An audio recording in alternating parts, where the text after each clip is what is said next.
Hi ಎಲ್ಲರಿಗೂ, ಹೇಗಿದ್ದೀರಾ? ಚೆನ್ನಾಗಿದ್ದೀರಾ ಅಂದ್ಕೊಳ್ತೀನಿ.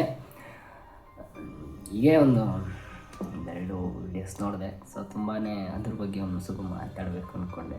ಸೊ ಯಾರ್ದು ಏನು ಅಂತಾರ ಗೊತ್ತಿಲ್ಲ, ನಾನು ಹೇಳೋಕ್ಕೆ ಹೋಗಲ್ಲ. ಸೊ ನನ್ನ ಓಪನಾಗಿ ಮಾತಾಡೋದಕ್ಕೆ ಬೆಸ್ಟು. ಈಗಿನ ಜನ್ರೇಷನ್ ಹೇಳ್ಬೇಕಂದ್ರೆ ಗೈಸ್, ತುಂಬ ಜನ ಹೇಳ್ತಾರೆ ಹುಡುಗ ಏನು ಮಾಡ್ಕೊಂಡಿದ್ದಾನೆ, ಒಂದು ಹುಡುಗಿ ಮದುವೆ ಆಗಬೇಕು ಅಥವಾ ಹುಡುಗಿ ಒಬ್ರನ್ನೊಬ್ರು ಲವ್ ಮಾಡ್ತಾ ಇರ್ತಾನೆ, ಹುಡುಗ ಸೆಟಲ್ ಆಗಿದ್ದಾನೆ ಅಥವಾ ಹುಡುಗ ಮನೆ ಕಡೆ ಹೇಗೆ ಹಾಗೆ ಹೀಗೆ ಅಂತಾರೆ. ನನಗೆ ಆಗಿದ್ದ ಪ್ರಕಾರ ನಾನು ಹೇಳೋದು ಇಷ್ಟೇ, ನಾವು ಈಗ ಒಂದು ಎಜುಕೇಷನ್ ಅಂತ ಮುಗಿಸ್ಕೊಂಡು ಏನೀಗ ಓದಬೇಕು ಅನ್ನೋದು ಚಿಕ್ಕ ವಯಸ್ಸಿಂದ ಏನೋ ಕೆಲವೊಬ್ಬರಿಗೆ ತುಂಬ ಚಿಕ್ಕ ವಯಸ್ಸಿಂದನೂ ಏನೋ ಆಗಬೇಕು ಅನ್ನೋ ಆಸೆಗಳಿರುತ್ತೆ, ಕನಸುಗಳಿರುತ್ತೆ.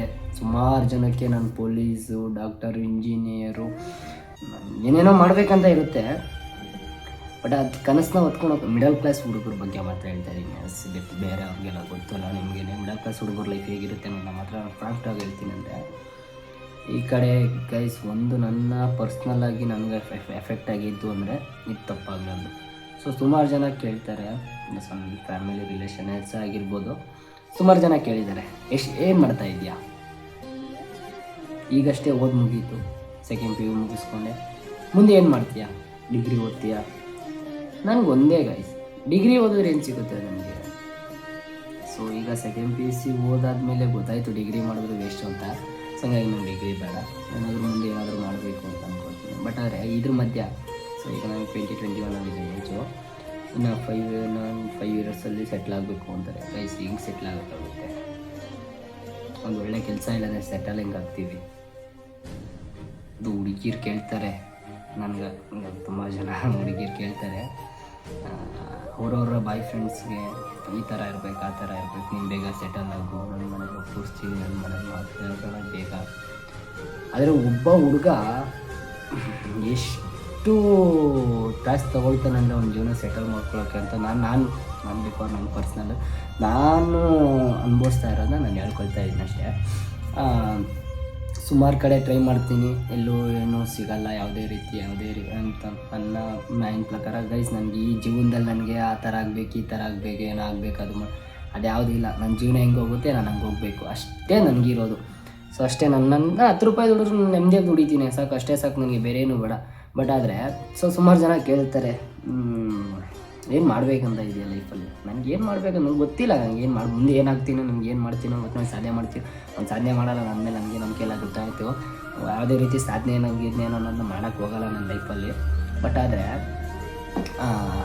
ಈ ಫ್ಯಾಮಿಲಿ ರಿಲೇಷನ್ಸ್ ಇರ್ತಾರಲ್ಲ ಗೈಸ್, ಸುಮಾರು ಥರ ಮಾತಾಡೋರು ಇರ್ತಾರೆ. ಸೊ ಅವರು ನನ್ನಲ್ಲಿ ಕೇಳ್ಕೊಳ್ಳೋದು ಇಷ್ಟೇ, ಯಾರಿಗೆ ಯಾವತ್ತೂ ಇಲ್ಲಿ ಹುಟ್ಟಿದ ತಕ್ಷಣ ಅನ್ನ ತಿನ್ನಲ್ಲ ಮಗು, ಹಾಲು ಬಿಡದೆ ಮೇಲೆ ಬರ್ತಾನೆ, ನಿಧಾನಕ್ಕೆ ಬೆಳೆದ್ಬಿಟ್ಟು ಬರ್ತಾನೆ ಅವನು ಹೊರ್ತು ಹುಟ್ಟಿದ ತಕ್ಷಣ ಅನ್ನ ತಿಂದ್ಬಿಟ್ಟು ಅಲ್ಲಿಂದ ಸೀದಂಗೆ ಕೆಲಸಕ್ಕೆ ಹೊರಟೋಗಲ್ಲ. ಸೆಟಲ್ ಆಗೋದಕ್ಕೆ, ಜೀವನ ಸೆಟಲ್ ಮಾಡ್ಕೊಳ್ಳೋದಕ್ಕೆ ತುಂಬಾ ತ್ರಾಸಸ್ ಇರುತ್ತೆ. ಯಾಕೆಂದರೆ ಕೆಲವೊಂದು ಸಲ ಅವನು ಒಂದು ಫ್ಯಾಮಿಲಿ ನೋಡ್ಕೋಬೇಕಾಗುತ್ತೆ. ಒಬ್ಬ ಹುಡುಗ ಮಿಡಲ್ ಕ್ಲಾಸ್ ಅವನಾಗಿದ್ದರೆ ಫ್ಯಾಮಿಲಿ ಮತ್ತು ಅವನ್ನ ಪ್ರೀತಿಸೋರ್ನ, ಸೊ ಹುಡುಗ ಆಗಿರ್ಬೋದು, ಹುಡುಗಿ ಆಗಿರ್ಬೋದು, ಯಾರೇ ಆಗಿರಲಿ, ಹುಡುಗರ ಲೈಫಲ್ಲಿ ಅದು ಹುಡುಗಿನೇ ಆಗಿರ್ಬೋದು ಅಥವಾ ಹುಡುಗರನ್ನೇ ಆಗಿರ್ಬೋದು, ಅಂದರೆ ನನ್ನ ಫ್ರೆಂಡ್ಸ್ನ ಆಗಿರಲಿ, ಸೊ ಅವ್ರನ್ನ ಮೇಂಟೈನ್ ಮಾಡಿಕೊಂಡು, ಹುಡುಗಿನ ಮೇಂಟೈನ್ ಮಾಡಿಕೊಂಡು, ಫ್ಯಾಮಿಲಿನ ಮೇಂಟೈನ್ ಮಾಡಿಕೊಂಡು, ಫ್ಯಾಮಿಲಿ ಜವಾಬ್ದಾರಿಗಳನ್ನ ಮೇಂಟೈನ್ ಮಾಡಿಕೊಂಡು ಜೀವನ ಮಾಡೋದಿದೆಯಲ್ಲ, ಅಷ್ಟರಲ್ಲೇ ಒಂದು ಜೀವನ ಅರ್ಧ ಹಾಳಾಗೋಗಿರುತ್ತೆ. ಬಟ್ ಅದರಲ್ಲಿ ಮಧ್ಯದಲ್ಲಿ ಯಾವ ರೀತಿ ಸೆಟಲ್ ಆಗ್ತಾನೋ ಅವನಿಗೆ ಗೊತ್ತಿರಲ್ಲ ಪಾಪ. EMI ಕಟ್ಟೋದಾಗಿರ್ಬೋದು, ಪ್ರತಿಯೊಂದು ಅವನ ಮೇಲೆ ಹಾಕಿದಾಗ ಎಷ್ಟು ತ್ರಾಸಲ್ಲಿ ಇರ್ತಾನೆ ಅಂದರೆ ಅವನು. ಕೆಲವೊಂದು ಸಲ ಬೇಡ ಈ ಜೀವನ, ನನಗೆ ಈ ಜೀವನನೇ ಅಲ್ಲ, ನೀನು ಮುಂದೆ ಏನಾದ್ರು ಮುಂದಿನ ಜನ್ಮ ಅಂತ ಇದ್ದರೆ. ಸೊ ಸುಮಾರು ಜನ ಸೂಸೈಡ್ ಅಟೆಂಪ್ಟ್ ಮಾಡ್ಕೊಂಡಿದ್ದಾರೆ.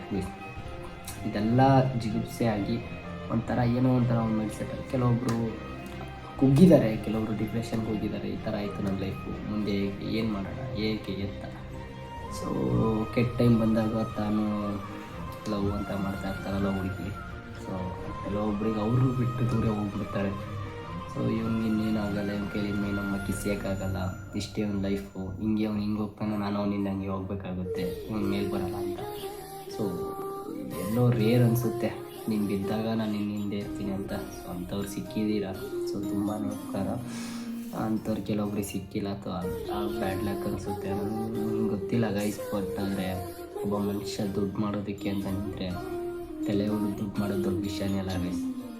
ನಿಜ ಹೇಳ್ತೀನಿ ಕೇಳಿ, ತಲೆ ಹೊಡೆದು ದುಡ್ಡು ಮಾಡೋದು ದೊಡ್ಡ ವಿಷಯನೆಲ್ಲ. ಒಬ್ಬ ಹುಡುಗನಿಗೆ ಅದು ಯಾವ ರೀತಿ ಬೇಕಾದ್ರೂ ದುಡ್ಡು ಮಾಡಿಬಿಡ್ತಾನೆ. ಆದರೆ ನಮ್ಮ ಸ್ವಾಭಿಮಾನ ಮರ್ಯಾದೆ ಅಂಜಿ ತಂದೆ ನನ್ನ ಫ್ಯಾಮಿಲಿಗೋಸ್ಕರ ಅಂಜಿ ನಾವು ನನ್ನ ಕಷ್ಟಪಟ್ಟೆ ಸುಡಿಸಿ ದುಡ್ಡು ಮಾಡ್ತೀನಿ ಅಂತ ಹೋಗ್ತಾರಲ್ಲ, ಅವ್ನ ಲೈಫಲ್ಲಿ ಯಾವತ್ತೂ ಉದ್ಧಾರ ಆಗಿಲ್ಲ, ಉದ್ಧಾರ ಆಗೋದಿಲ್ಲ. ಉದ್ಧಾರ ಆಗ್ತಾರೆ, ಆ ದೇವರು ಕೈ ಬಿಟ್ಟು ಕೈ ಹಿಡಿದು ನೋಡ್ತಾನಂತೆ. ಅದು ನಿಜ ಸತ್ಯವಾದ ಮಾತೆ. ಅದು ಕೈ ಬಿಟ್ಟಿದ್ದಾನೆ ಇವತ್ತೆಲ್ಲ, ನಾಳೆ ಕೈ ಹಿಡಿತಾನೆ. ಆಗೋದೆಲ್ಲ ಒಳ್ಳೇದಕ್ಕೆ. ಅದು ಅಂದ್ಕೊಂಡು ಸುಮ್ಮನೆ ನಮ್ಮ ಪಾಡಿಗೆ ನಾವು ಹೋಗೋದೇ ಬೆಸ್ಟು ಅನಿಸುತ್ತೆ.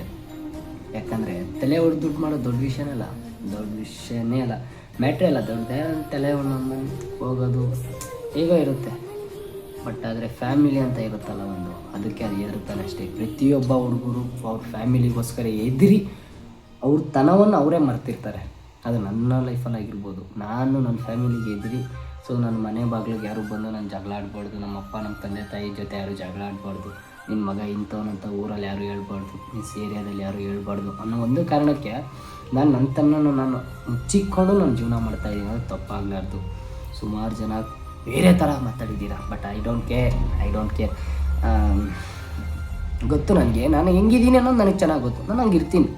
ಬೇಡ ಇಲ್ಲಿ 1000 ಸಲ ಯೋಚನೆ ಮಾಡಿ ಇಲ್ಲಿ ಓಕೆ. ಒಂದು ಹೇಳ್ಬೇಕಂದ್ರೆ, ಒಬ್ಬನ ಸ್ನೇಹಿತನಾಗಿರ್ಬೋದು, ಅವನು ನನ್ನಲ್ಲಿ ಎಲ್ಲಿವರೆಗೂ ನನ್ನ ಜೊತೆಗಿರ್ತಾನೆ ಅಂದರೆ ನನ್ನ ಟೈಮ್ ಚೆನ್ನಾಗಿರೋವರೆಗೂ ಮಾತ್ರ. ಎಲ್ಲೋಗ್ರಿಗೆ ಹೇಳ್ತಾ ಇರೋದು, ಎಲ್ಲರಿಗೂ ನಾನು ಹೇಳ್ತಾಯಿಲ್ಲ. ತುಂಬ ನನ್ನ ಜೊತೆಗಿರೋರಲ್ಲ ಡೈಮಂಡ್ಸೇ. ನನ್ನ ಕಷ್ಟ ಅಂತ ಬಂದಾಗ ಯಾರು ತಳ್ಳಿಲ್ಲ. ನನ್ನ ಹತ್ರಕ್ಕೆ ಕರ್ಕೊಂಡಿದ್ದಾರೆ, ಸಮಾಧಾನ ಹೇಳಿದ್ದಾರೆ, ಈ ಥರ ಮಾಡು, ಈ ಥರ ಆಗುತ್ತೆ, ಈ ಥರ ತುಂಬ ಚೆನ್ನಾಗಿ ಹೇಳಿದ್ದಾರೆ ನನ್ನ ಫ್ರೆಂಡ್ಸು ಮತ್ತು ನನ್ನ ಬ್ರದರ್ಸ್ ಎಲ್ಲ ಹೇಳಿದ್ದಾರೆ. ಸೊ ನನಗೆ ಯಾವತ್ತೂ ನನ್ನ ಕೈ ಬಿಟ್ಟಿಲ್ಲ. ಬಟ್ ಕೆಲವೊಬ್ಬರು ಇದ್ದಾರೆ ನನ್ನ ಹತ್ರ ಇದ್ದು, ನನ್ನ ಹತ್ರ ತಿಂದು, ನನ್ನ ಹತ್ರ ಮಾತಾಡಿ ನನ್ನ ಹತ್ರ ಇದ್ದಾಗ ಸುಮಾರು ಜನ ತಿಂದಿದ್ದಾರೆ. ಅದನ್ನ ಯಾರಂತ ಹೇಳ್ಕೊಳಕ್ಕೆ ಹೋಗಲ್ಲ. ಇವಾಗಿರೋರೆಲ್ಲ ಡೈಮಂಡ್ಸೇ ಫ್ರೆಂಡ್ಸ್ ಅಂತ ಬಂದರೆ. ನಿನ್ನ ಫ್ಯಾಮಿಲಿ ಅವು ಇಂಥ ತಂದೆ ತಾಯಿ ಪಡೆಯೋದಕ್ಕೆ ನಾನು ಪುಣ್ಯ ಮಾಡಿದ್ದೀನಿ, ಅಷ್ಟು ಬಿಟ್ಟರೆ ಏನೂ ಇಲ್ಲ. ನನ್ನ ಫ್ಯಾಮಿಲಿಗೋಸ್ಕರ ನಾನು ಯಾವತ್ತೂ ರಿಸ್ಕ್ ಬೇಕಾದ್ರೆ ತೊಗೊಳಕ್ಕೆ ರೆಡಿ ಇದ್ದೀನಿ, ತೊಗೊಳ್ತೀನಿ.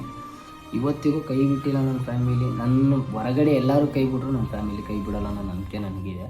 ಅಂತಾರೆ ಕೆಲಸಗಾರ ಇಲ್ದಿದ್ದವ್ರಿಗೆ ಸುಮಾರು ಥರ ಮಾತಾಡ್ತಾರೆ. ಅದಕ್ಕೆಲ್ಲ ನಾನು ತಲೆ ಕೆಡಿಸ್ಕೊಳ್ಳೋಕೆ ಹೋಗ್ಬಾರ್ದು. ಈಗ ಹೇಳ್ಬೇಕಂದ್ರೆ ಇಷ್ಟೇ. ಒಬ್ಬ ಹುಡುಗಕ್ಕೆ ಇಷ್ಟಪಡ್ತೀನಿ, ನೋಡಿ ಹೆಜ್ಜೆ ಇಡಿ ಅಷ್ಟೇ. ಎಲ್ಲದಕ್ಕೂ ಯಾವುದೂ ಆಗದೆ ಇರೋದೇನಿರಲ್ಲ. ಎಲ್ಲ ಮನುಷ್ಯನಿಗೆ ಎಲ್ಲನೂ ಆಗೋದೇನೇ ಎಲ್ಲ. ನೋಡಿ ಹೆಜ್ಜೆ ಇಡಿ. ಒಳ್ಳೆಯದಾಗಲಿ. Thank you so much. Thank you.